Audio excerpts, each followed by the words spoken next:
Come with me to pack all my books because I am officially giving up on book talk. Just kidding. I'm actually just packing because I'm moving, but I do got a story time for y'all. The reason I'm moving out is because there's a mold issue in my apartment and it's really fucking bad. So this all started in March of 2024. I noticed black mold was growing on my ceiling and I reported it to my apartment complex and they didn't respond right away. So I had to keep calling them and emailing them and sending more tickets. And a month later, they came in and they kind of just painted over the mold.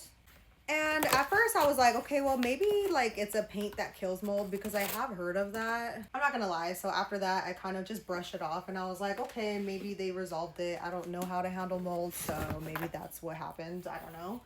And yeah, so fast forward to about a month ago, I was breaking out in hives. I was itchy. I've been having this cough since December and I was thinking like, okay, something might be wrong. So I called my dermatologist specifically for my skin issues, and my dermatologist sent me in for some labs. It turns out there was an incidental finding to mold exposure.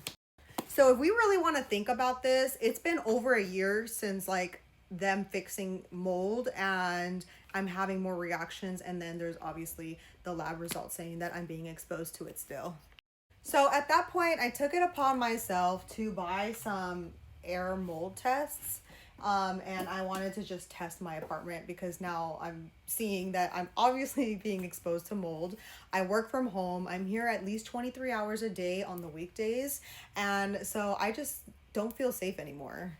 Lo and behold, I test my apartment and those air tests were growing mold on them. So at that point, I called my apartment and I was like, look, I broke out in hives. I have lab results. I took my own air test and there is mold in this apartment. So I want out.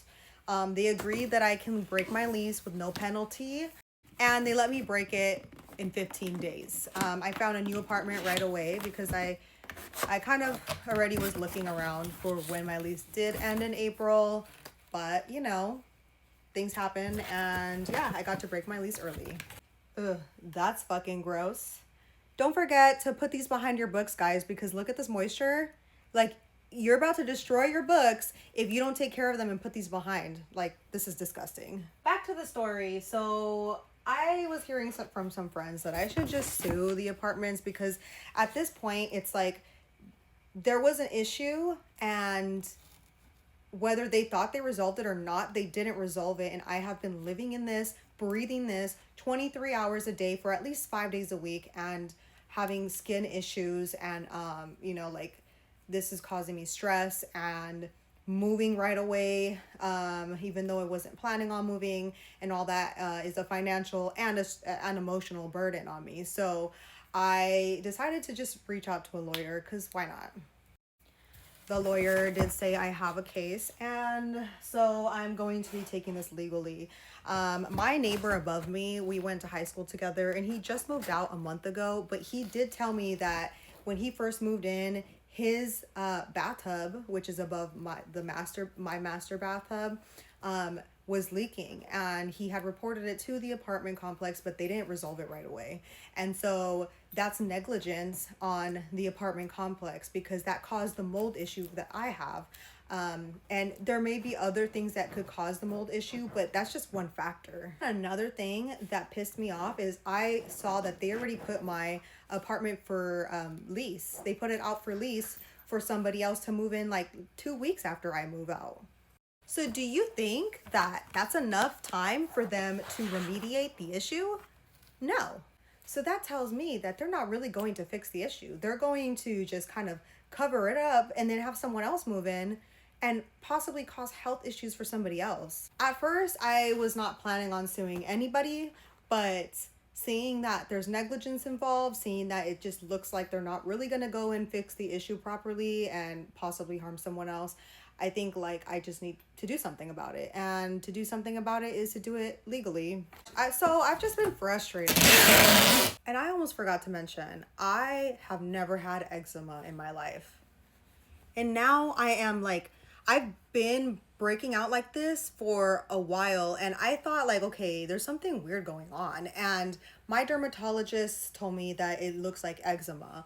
And you know, me overthinking in my head, I started doing research, and I'm like, you know what? Like, eczema is, it can be a reaction to mold exposure. So medically, emotionally, physically, I am not healthy right now, and I feel like they need to be held accountable for that. As I've been packing my whole apartment, I am finding mold spots in areas that I like couldn't see. So like in my closet, there is mold growing there, and it was covered because I have like my shoe boxes, and it was growing next to them. Some of my shoes were growing mold, and I didn't notice because I don't wear those specific shoes often. So those were growing mold too. Okay, so I'm pretty much done packing, so stay tuned and you will see how I reorganize this when I move into my new place.